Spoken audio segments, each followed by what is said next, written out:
ओवैसी के बेटी का रस्म हो रहा तो 6.5 करोड़ रुपए का रस्म हो रहा। यहाँ बहने कोई पुरसा न्याय नहीं है।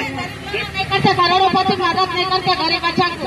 ये हसरी देखिए असदुद्दीन ओवैसी के लिए, उनके लैंड माफिया के लिए, उनके गुंडागर्दी के लिए जो लोग काम कर रहे हैं, मैं उनसे भी गुजारिश कर रहा हूं, अल्लाह के लिए सोचिए। आपका मुस्तकबिल नारे लगाने में नहीं है, आपका डेवलपमेंट नारे लगाने में नहीं है। आप लोग सामने आइए, सच का साथ दीजिए।